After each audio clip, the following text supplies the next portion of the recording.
Pero bago tayo magpatuloy ay pakilike ang ating video. Ganon din ang subscribe button, pati na rin ang bell icon para lagi kayong updated sa mga parating ko pang mga uploads.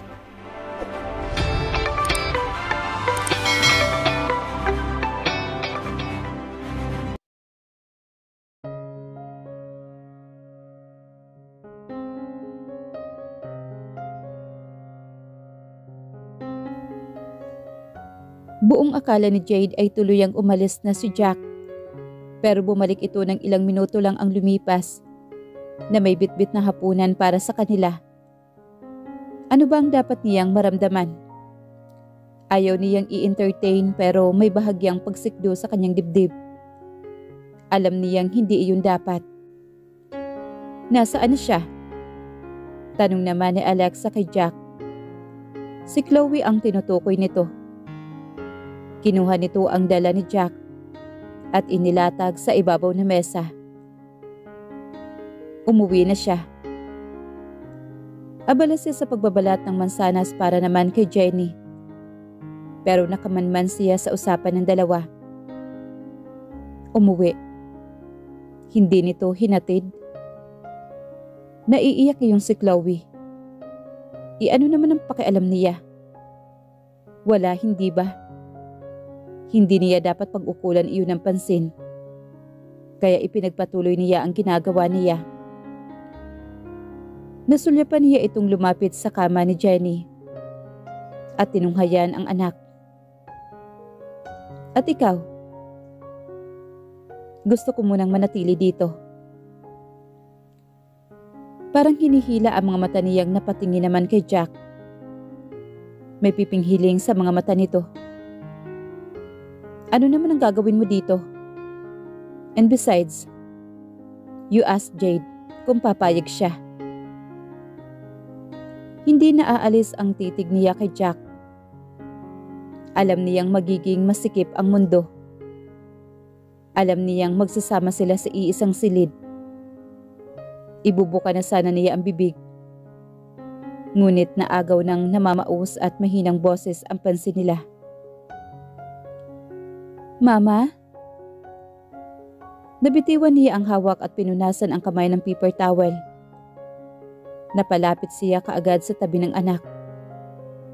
Nasa kabila naman niyon sina Jack at si Alexa na parehong nakatitig sa anak niya.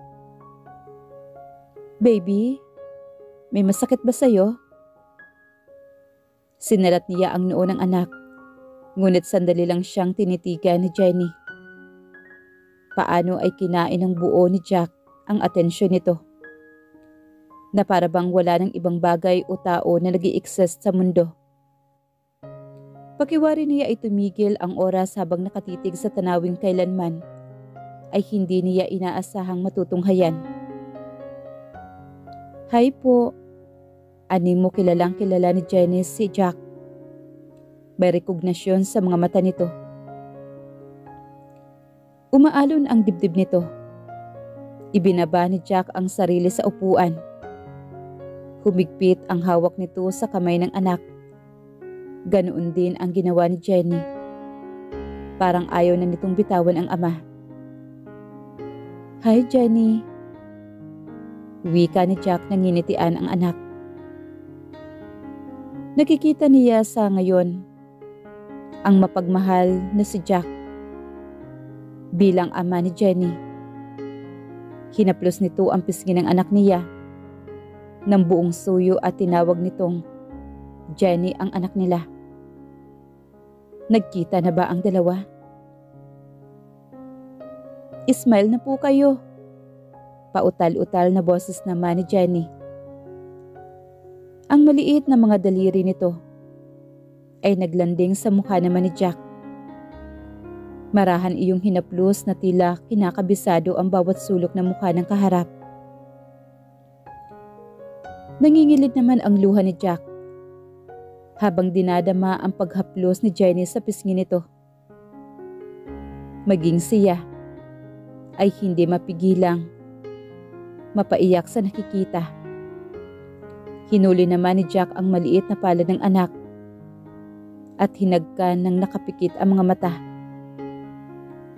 Nakikita niya ang matinding pagsisisi, matinding pagmamahal, at matinding panghihinayang sa mga mata nito. Alam niya, ito na ang tamang panahon para ipakilala ang mag-ama sa isa't isa. Hindi na dapat patagalin pa. Hinila niya ang isa pang silya at naupo siya. Jenny, anak, hindi ba tinatanong mo ako dati kung kailan uuwi ang papa mo? Tinanguan lang siya ng anak sa tanong niya. At bahagya lang siyang nilingon nito. Hindi pa man ito kilala ang tatay nito. Humaling na ito kay Jack. Ang unfair lang. Bahagya siyang nakaramdam ng kirot. Baby, dumating na ang papa mo. Mas sumigpit ang hawak ni Jack sa kamay ni Jenny. Nakikita niya ang kaba kay Jack na nakatitig sa kanya. Siya ang papa mo. May bikig sa lalamunan niya nang sabihin iyon. Mabigat sa loob, pero kailangan niyang gawin. Sino bang ina ang ipagkakait sa anak niya? Ang makilala ang ama nito. Pareho nilang karapatan na makilala ang isa't isa. At hindi siya magiging hadlang. Nababahiran ng luha ang gilid ng mga mata nito. May parte pa rin sa kanya ang maantig. Papa, tuluyang nalaglag ang mga luha ni Jack. Dinala nito ang palad ng bata sa bibig at paulit-ulit na hinahalikan habang ang isang kamay ay panay ang haplos sa buhok nito. I'm sorry, baby. I'm so sorry. Nakatanga lang ang anak sa mukha ni Jack. Tila naguguluhan kung para saan ang luha nito. Inaaway po ba kita? Tila may pag-alala sa boses nito. No. Masaya lang ang papa. Masayang masaya na nakikita kita at nahahawakan. Di ka na po ba aalis? Hindi na anak, promise. Nakikita niya sa mag-ama ang napakagandang senaryo. Buong akala niya hindi na darating ang pagkakataong ito. Hindi na niya mamamalas ang ganitong tagpo. Happiness. Yun lang ang mababakas sa mukha ng anak niya. Kaligayahan na kalahati lang ang maaari niyang maibigay. At ang kalahati ay napuno ng ama nito. At nakahanda siyang baklasin muna ang anumang hinanakit niya kay Jack. Pwede niya iyong isang tabi alang-alang sa anak niya. Hahayaan niya muna ang mag-ama na magkasuluhan. Lumabas siya ng silid. Nagpalakad-lakad siya sa pasilyo ng hospital. Nakipkip ang halo-halong damdamin. Parang sasabog ang dibdib niya. Nasumpungan niya ang sarili sa loob ng chapel ng hospital. Naupo lang siya doon at ini-enjoy ang katahimikan ng paligid. Can I join you? Wika naman sa kanya ni Miss Castillo. Ang nakatayo ngayon sa dulo ng upuan sa gawing kanan niya. Sure. Umusod naman siya upang bigyan ng espasyo ito na makaupo. Ano nga ulit ang tawag mo sa akin? Miss Castillo? Napangiwi naman ito. Tila ba nakakain ito ng panis na pagkain? Masyado ko naman yatang formal. I am just 28. Batanda lang ako sa'yo na mahigit 2 taon. Okay, siguro nagtataka ka no kung bakit magkasing edad lang tayo. I did my research. Halos magkasing edad lang tayo. Kaya tawagin mo na lang akong Alexa. Mahaba nitong pahayag sa animated na expression. Napangiti na rin si Jade. Sa angka ng pamilya Alcala, ay tanging si Alexa lang ang ganito kung umasta. Si Lola Carmela kasi ay napaka-aristokrata. Siguro sa side ng tatay nito. Miss Alexa. Mula sa pagtutok sa nakasabit na rebulto ay lumingon ito sa kanya. Thank you ha. Wala yun no? Tila may pinapagpag si Alexa sa kabilang balikat nito. Maliit na bagay. Mas malaki na ngayon ang ngiti niya. Sobrang laki na nga na nagawa nito sa kanila ni Jenny. Si Alexa ang guardian angel na ipinadala ng Diyos sa kanila ng anak niya. At habang buhay niyang tatanawing utang na loob, ang naging tulong nito sa kanila. Lola asked me to find you. Wika nito. Lola Carmela. Tumango naman si Alexa. Yes. Noong nabasa niya sa pahayagan ang obituary ng Lola Carmela niya, pakiramdam niya ay malaking bahagi ng puso niya ang nawala. Ni hindi malang siya nakadalo kahit sa lamay nito. Hindi ba siya galit sa akin? Alam mo si Lola, napakalaki ng puso nun para sa'yo. At maniwala ka sa hindi, mahal na mahal ka niya. Nanubig naman ang mga mata ni Jade sa nalaman. All the while, inakala niyang buong pamilya ng Alcala ang hinusgahan siya. But Lola Carmela was the only one who believed her. Pinaniwalaan siya nito at pinahanap pa siya. Naramdaman niya ang paggagap ng palad ni Alexa.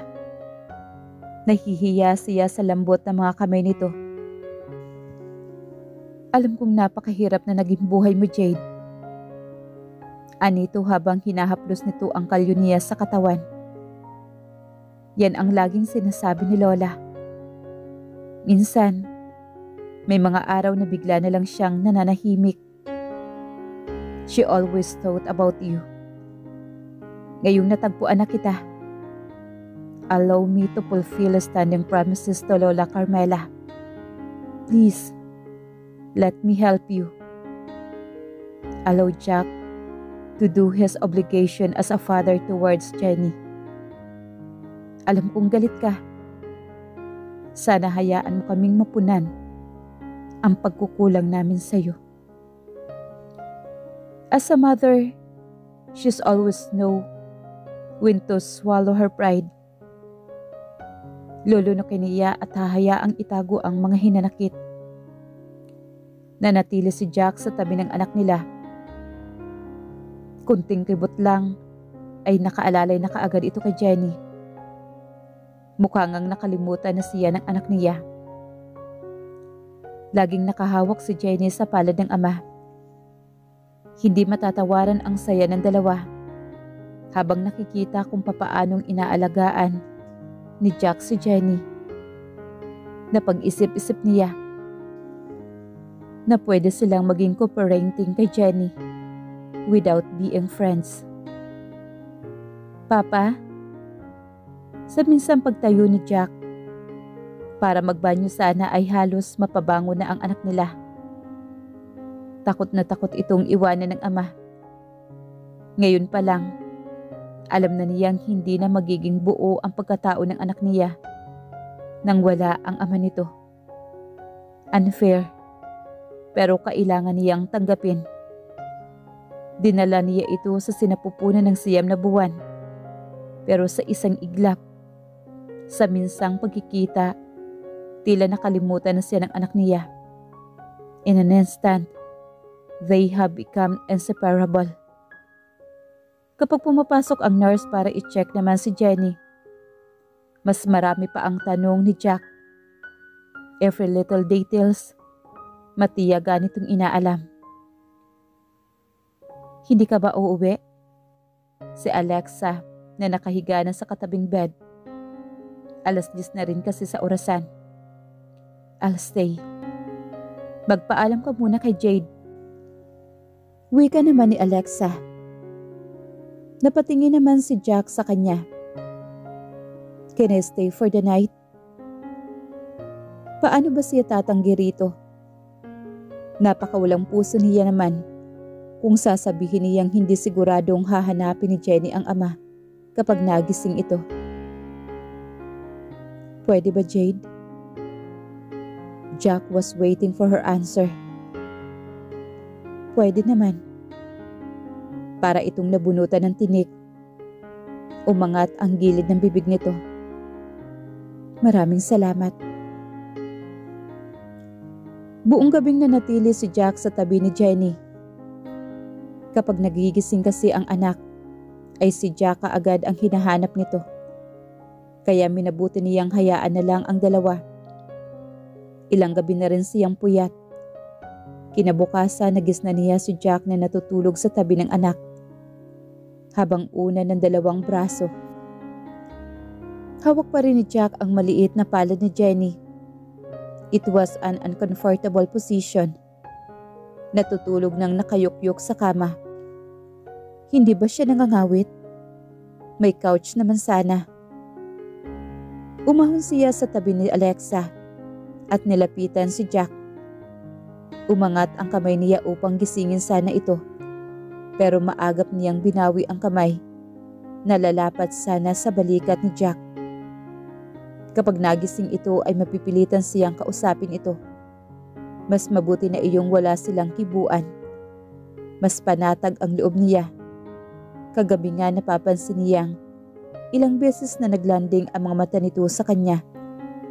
Alam niyang gusto nitong pag-usapan ang mga bagay-bagay tungkol sa anak nila, pero binaliwala niya iyon. May takot sa puso niya.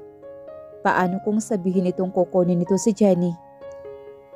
At kayang-kaya siya nitong talunin sa isang custody battle. Noong sinabi nitong mag-uusap sila, nabuo kaagad sa isip niya ang hinala. Ganitong-ganito rin iyon sa annulment nila. Ilang buntong hininga ang kumawala sa dibdib niya. Mabilis siya naghilamos at ipinusod ang buhok bago lumabas ng kwarto. Maghahanap na muna siya ng agahan. Pumanhik siya sa isang fast food chain, pero parang nakakawalang gana ang mga ganoong pagkain. Parang mabaho sa ilong. Umalis siya sa pila. Naglakad-lakad. May hinahanap ang sikmura niya na hindi niya malaman. Tiyempong natapat siya sa isang turo-turo nang matanaw niya ang bagong haing ampalaya with egg. Umuusok pa ito kaya naman umuulap pa sa estante dahil sa singaw na nagmumula sa pagkain. Natatakam ang berdeng kulay ng ampalaya at ang pulang pepper na nasa ibabaw nito. Panay ang lunok niya. Nitong mga nakaraang araw tila nakakaligtaan na niya ang kumain ng tama. Mukhang lalamunin mo na ng buo ang lalagyan. Biro naman ng babaeng tindera. Mukhang masarap po kasi. Tinitigan naman siya na matanda mula ulo hanggang bandang sikmura niya. Nahaharangan na kasi ng counter ang gawing ibaba niya. Manang, pwede hubang sa isang disposable cup na lang ilagay? Nakakahiya naman kay Alexa kung sa supot niya ilalagay ang pagkain. Kumain na rin siya. Hindi malang niya na malayang nakakadalawang serving ng kanin at ampalaya na siya. Panay pa ang himas niya sa sikmura habang naglalakad pabalik sa room ni Jenny. Wala na si Jack pagbalik niya. Sa halip, si Chloe ang naratna niya. Kasalukuyan nitong inaayos ang dalang pagkain na nakasilid sa eco bag na may tatak ng isang sikat na fast food chain. Nahiya tuloy siya sa bitbit na galing sa karinderya. Hi there. Para siyang nagising sa malalim na pagkatulala nang lumingon si Chloe at nginitian siya. She was extra friendly today. Nakakapanibago lang. Gayong kagabi ay halos maiiyak ito sa harapan niya. Hi. Oh, may dala ka palang pagkain. Bumaba ang tingin nito sa hawak niya. I hope you don't mind kung nagdala man ako ng pang-breakfast. She won't. Kinuha ni Alexa ang supot at sininyasan siyang pumasok na. Naupo na lang siya sa tabi ni Jenny habang pinapanood ang bawat kilos ni Chloe. She was wearing a simple dress, pero ang class pa rin itong tingnan. Pati ang kilos ay may finesse din. No wonder, mahal na mahal ito ni Jack. Where's Jack by the way? Kay Alexa ito nakatingin na ngayon ay abala rin sa pag-aayos ng mga bitbit niya. Tinunggol siya ng kaba sa paraan ng pagtatanong nito. Okay lang ba dito na nagpalipas ng buong magdamag si Jack? Siguro nga mabait si Chloe. Pero iba ang nakikita niya sa likod ng kabaitan nito. Ramdam niyang binabakuran nito si Jack.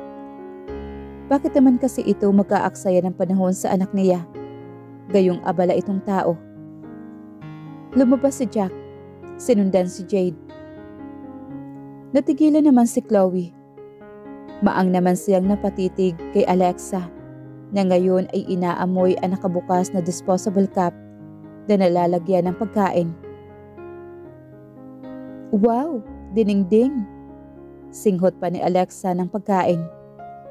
Nag-aalala siyang napatingin naman kay Chloe na nagigitlaan ng kunot ang makinis na noon nito. Naalala niya ang reaksyon nito kahapon. Umayos naman si Alexa nang makitang seryoso naman si Chloe. I was just kidding. Umuwi na si Jack. Magpapalit ng damit yata at kakausapin si Uncle. Bakit hindi mo siya tawagan? Awkward na ang tinatakbo ng usapan. Kaya pa simple siyang naghahalungkat kunwari sa mga gamit ni Jenny. Mabuti at hindi nagising ang anak niya nang umalis si Jack. Hindi ka ba busy, Chloe? Halata sa boses ni Alexa na nangungutya ito. Mamaya pa naman ang call time ko.